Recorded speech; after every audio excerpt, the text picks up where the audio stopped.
Salut mes King Family, on est parti pour une nouvelle vidéo. Aujourd'hui, je vais vous montrer des bouts de ma soeur qui a passé à la télé, ben oui, parce que ma soeur c'est une journaliste. Que aujourd'hui, je vais vous montrer des bouts de des fois qui a passé à la télé dans sa ville, au Saguenay. Ouais, que je vous présente ça, que je vous laisse écouter ça, le beau petit montage que que j'ai fait avec de la musique et qu'on l'entend parler aussi, que je vous laisse là-dessus.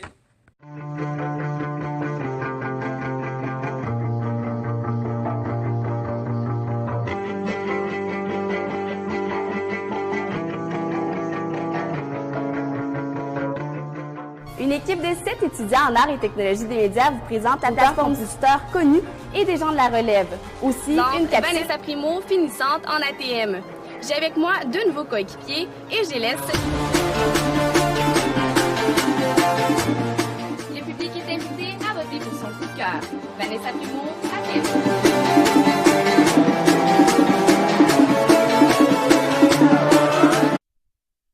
Le dévoilement de la programmation automnale de ma TV régionale a dévoilé hier soir au Théâtre Banque Nationale. Les émissions ont été présentées par l'animateur de télévision et chef de contenu à ma TV, Mathieu Beauregard. La chaîne diffusera la nouvelle programmation dès le lundi 24 septembre. Vanessa Primo, qu'est-ce qu'il y aura dans la programmation? Donc, on parle de 122 heures de télévision qui a été produite au Saguenay-Lac-Saint-Jean, donc beaucoup de contenu régional.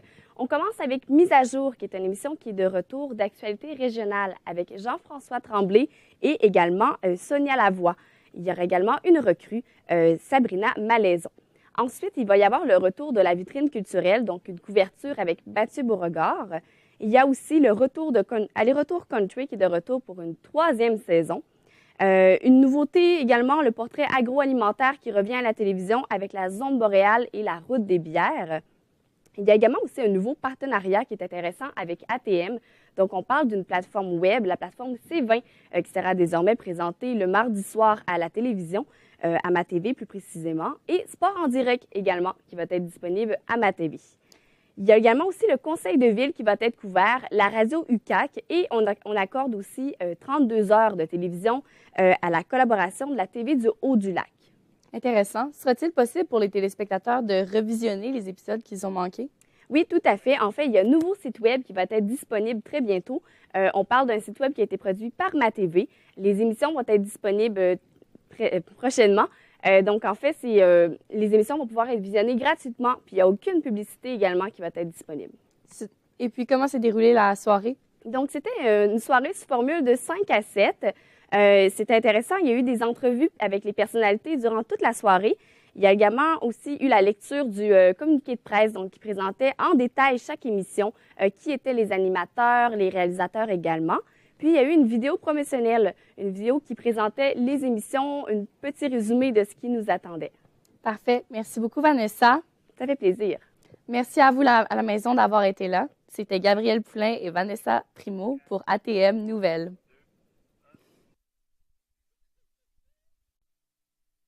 Une étudiante en secondaire 5 à la polyvalente Arvida, Pascal Mailloux, entame un projet scolaire qui lui permettra de mettre à neuf un piano avant de remettre les profits de sa vente à une association reliée à l'enseignement de la musique. La jeune femme est à la recherche d'un piano fonctionnel avant de pouvoir le peindre et le mettre à l'enchère. Vanessa Primo, où en est l'étudiante dans ses démarches? Oui, donc en fait, le projet n'en est qu'à son commencement. L'étudiante est toujours à la recherche d'un piano fonctionnel. Donc, c'est très important que toutes les touches fonctionnent. Pour ce qui est de la suite, elle vient d'avoir la confirmation de l'une de ses enseignantes qu'elle pourra travailler sur son piano à partir de l'un des locales de son école secondaire. Comment s'y prendra-t-elle pour l'enchère?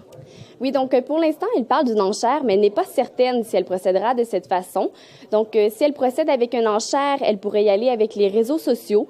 Donc, elle pourrait préparer une vidéo qui permettrait de présenter le piano pour le mettre à l'enchère ou tout simplement organiser un événement.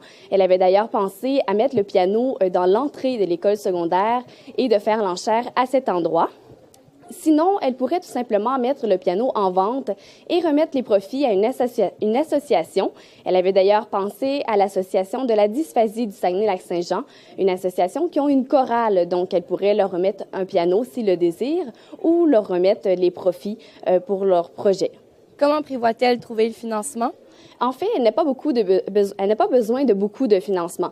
Le financement dont elle aura besoin, ce sera pour les matériaux, donc pour la restauration du piano. Pour ce qui est des produits de sablage, elle a déjà tout le nécessaire. C'est sa famille qui lui fournit des équipements qu'ils avaient.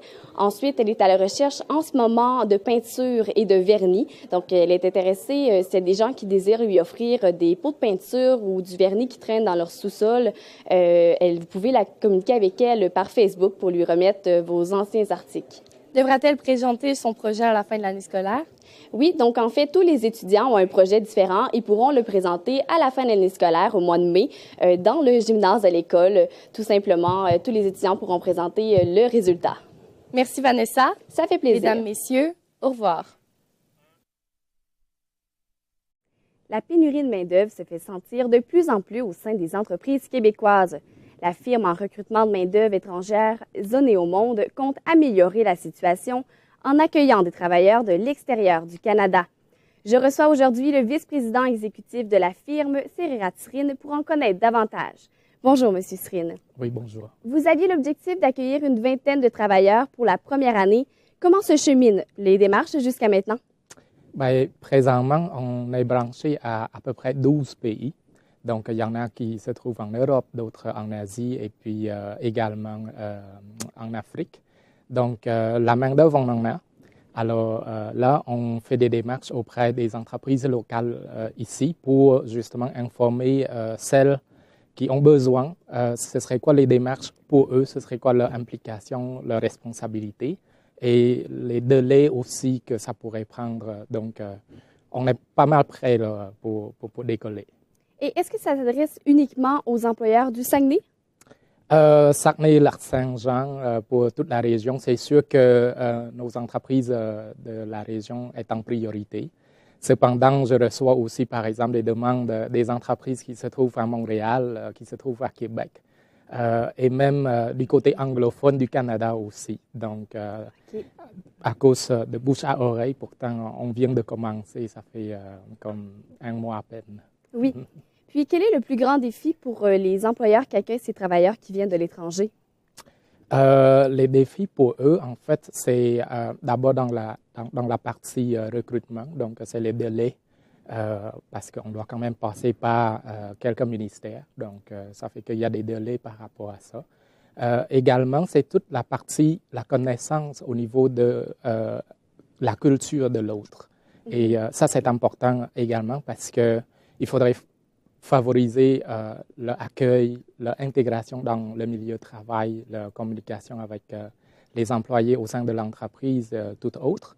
Alors, donc, ça, je nomme ces quelques défis. Cependant, par exemple, notre entreprise offre un service clé en main. Donc, depuis la planification, pourquoi aller chercher tous ces travailleurs-là, jusqu'à la partie vraiment technique dans les démarches d'immigration, parce qu'on travaille en collaboration, en partenariat, je forme équipe avec des avocats d'immigration et des consultants d'immigration. Donc, ils sont des gens très compétents pour s'occuper de ça. Puis, la partie accueil, intégration, on a des ressources pour s'occuper de ça aussi, jusqu'à la rétention, jusqu'à ce que si l'employeur veut que les membres de famille de ces travailleurs-là viennent se joindre à eux, bien, on s'occupe aussi de leur famille aussi. Parfait. Voilà. Donc, l'intégration, ça fait partie également de votre travail. Ça, c'est important, effectivement. Parfait. Puis, hier, il y a eu à Radio-Canada le résultat d'un sondage qui a été mené par la firme Crop. Ça indiquait qu'en fait, le 2/3 des répondants étaient en accord avec la réduction du nombre d'immigrants par année, qui, par exemple, si on limiterait à 40 000 personnes au lieu de 50 000. Ouais. Selon vous, est-ce que c'est une problématique pour la firme? Je pense qu'on parle de l'immigration, c'est-à-dire que c'est des gens qui deviennent résidents permanents. Alors que notre clientèle, nos services sont offerts aux travailleurs étrangers. Et c'est sûr que ces travailleurs étrangers pourraient devenir résidents permanents, par exemple après 1 an, 2 ans de travail, comme les étudiants étrangers d'ailleurs. Donc, c'est sûr que ce quota-là touche particulièrement la résidence permanente, donc ceux qui veulent devenir résidents permanents. Par contre, par exemple, nos employeurs ont différents choix. Ils pourraient embaucher pas juste des personnes immigrantes, ça peut être des travailleurs étrangers comme ça pourrait être des étudiants diplômés, des étudiants internationaux, ça pourrait être aussi nos jeunes Québécois diplômés et également des personnes retraitées. Donc, il y a plusieurs solutions à ce niveau-là. Par contre, par exemple, il faudrait être conscient également que l'immigration, ça représente une sorte de remplacement de la main-d'œuvre. Parce que le Québec est confronté au vieillissement de la population, le départ à la retraite, le taux de natalité. Donc, la population active sur le marché du travail, il n'y en a pas beaucoup. Et c'est là que l'immigration, ça vient combler, ça vient remplacer surtout cette main-d'œuvre-là. Donc, il y a des retombées économiques importantes. Justement, dans le même sens, le nouveau premier ministre, François Legault, oriente un peu dans le même sens de réduire le nombre des migrants. Est-ce que l'appui de Québec est nécessaire pour vous? Il y a un travail à faire, par exemple, au niveau de l'éducation en lien avec les retombées économiques en matière d'immigration. L'immigration a ses valeurs économiques. Et si nos élus développent des discours plutôt, par exemple, qui concernent plus l'aspect, par exemple, sécurité ou qui diffusent des informations qui créent certaines perceptions qui font peur justement à la population, je pense que ça n'aide pas. Dans le côté anglophone du Canada, par exemple, souvent les discours des élus portent sur les valeurs économiques de l'immigration. Et donc, parce qu'une personne qui est capable de travailler, peu importe les couleurs que cette personne, justement, parle n'importe quelle langue, il y a des valeurs économiques. Et je pense que l'enjeu est sur la partie économique des choses. Oui, et rapidement, en région, est-ce que les employeurs semblent intéressés? Oui, beaucoup. C'est impressionnant de voir l'ouverture parce que le besoin est là. Et également, c'est que ici, à Saguenay, comme au niveau de l'immigration, il n'y a pas vraiment de problématique comme telle. D'accord? Donc, il n'y a pas de gangs de rue qui sont des étrangers. Il n'y a pas de problèmes de sécurité. Donc, l'immigration est quand même bien perçue. Cependant, par exemple, on devrait continuer à développer ce rapprochement interculturel entre les nouveaux arrivants, la population locale, l'implication justement de tous les intervenants du milieu, que ce soit du réseau de la santé, l'éducation municipale et tous les 3 paliers gouvernementaux, donc provincial, fédéral, parce que l'immigration, que ce soit la main-d'œuvre étrangère, que ce soit justement des étudiants internationaux ou autres, ça représente un enjeu sociétal, donc tout le monde est concerné. Alors, si je fais entrer, par exemple, 50 travailleurs cette année, bien, ça veut dire que dans un an, ce serait 50 familles qui vont s'ajouter, vous voyez. Donc là, ça devient comme, en quelque sorte, une communauté, un petit village. Là. Ça fait que là, c'est beaucoup de monde et ça concerne justement l'ensemble des partenaires du milieu. Et on travaille avec tous les partenaires du milieu. Parfait. Merci, M. Srine. Ça me fait plaisir. J'accueillais le vice-président exécutif de la firme Zoné au Monde, Srirat Srine. Mesdames et messieurs, au revoir. Le Canada détient le titre peu désiré de champion de la production de déchets dans le monde. Selon les experts de la Commission de l'écofiscalité du Canada, nos ordures ont d'ailleurs plus d'un impact sur notre environnement et l'avenir des sites d'enfouissement semble être incertain. Vanessa Primo, clarifiez-nous la situation du Canada. Oui, donc une étude avait été menée en 2014 par habitant. Près d'1 tonne de déchets sont produits par année. Encore aujourd'hui, on craint pour la durée de vie des sites d'enfouissement. D'ailleurs, seulement 27 % de ce qu'on produit qui est envoyé dans les dépotoirs est réutilisé, recyclé ou même composté. C'est très peu comparativement à ailleurs dans le monde où certaines régions atteignent 41 % ou même 66 % en Allemagne. Quelles sont les conséquences les plus flagrantes? Oui, donc ici au Canada, nous avons 2000 sites d'enfouissement et à eux seuls, ils produisent 20 % des émissions de gaz à effet de serre. C'est ainsi relié aux émissions de méthane. Et le méthane, à lui seul, est 25 fois plus nocif que le CO2 et c'est ce qui cause, en fait, le réchauffement climatique. Dites-moi, Vanessa, que proposent les experts pour améliorer la situation? Oui, donc en fait, on nous propose une solution qui a déjà été adoptée ailleurs au Québec. On parle en fait d'instaurer des frais à chaque résident selon la quantité de déchets qu'ils produisent. Par exemple, à Beaconsville, au Québec, en 2016, ils ont instauré la tarification. Donc, les résidents doivent payer selon la quantité de déchets qu'ils produisent et la fréquence à laquelle sont ramassés les déchets.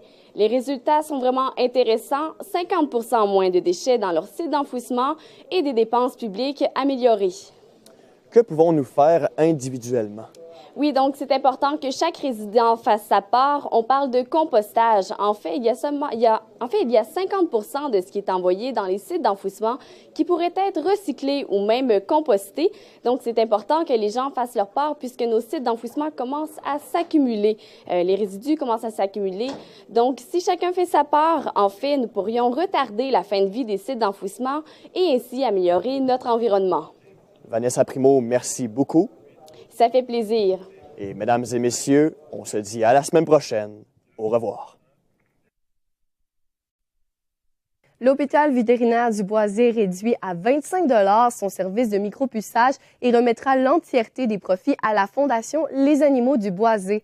Fondée par la docteure Julia East en septembre dernier, la Fondation vient en aide aux familles qui doivent payer des soins vétérinaires spécialisés pour leurs animaux de compagnie.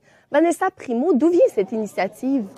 Il s'agit de la vétérinaire Julia Hayes et son équipe qui ont démarré le projet le 27 novembre dernier.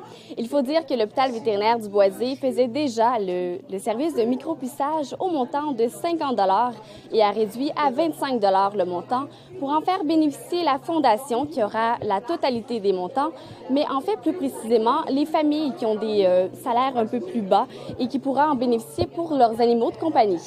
Justement, pourquoi le micropuçage est-il si important pour la docteure?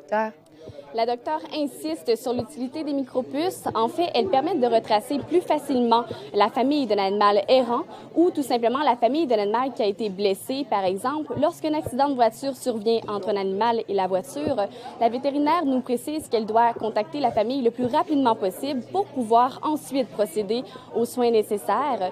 Également, il y a un problème de surpopulation dans les refuges, donc les micropuces pourraient permettre de réduire ce problème de surpopulation. Et qui peut bénéficier de l'aide financière de la Fondation? Oui, donc tout le monde peut en bénéficier. Ce ne sont pas que les clients réguliers de l'hôpital vétérinaire du Boisé. Pour être éligible, il suffit simplement de se présenter dans une clinique pour effectuer un examen vétérinaire sur notre animal. L'examen vétérinaire est aux frais du client puisque nous avons une certaine responsabilité envers notre animal. Par la suite, un montant de base sera offert à la famille. Il faut tout de même mentionner que ce n'est pas la totalité des frais qui sera payée par la Fondation. Donc, la famille devra débourser un montant. De plus, si, par exemple, l'animal a besoin de soins sur une plus longue période, il est possible que des frais supplémentaires s'ajoutent également. Comment peut-on remettre un don à la Fondation? Il y a plusieurs façons de procéder. On peut se rendre directement à l'hôpital vétérinaire du Boisé. On peut aussi les appeler par téléphone avec notre carte de crédit en main. Il y a également des campagnes de financement à tous les 3 à 4 mois. Merci, Vanessa. Ça fait plaisir. Mesdames, Messieurs, au revoir.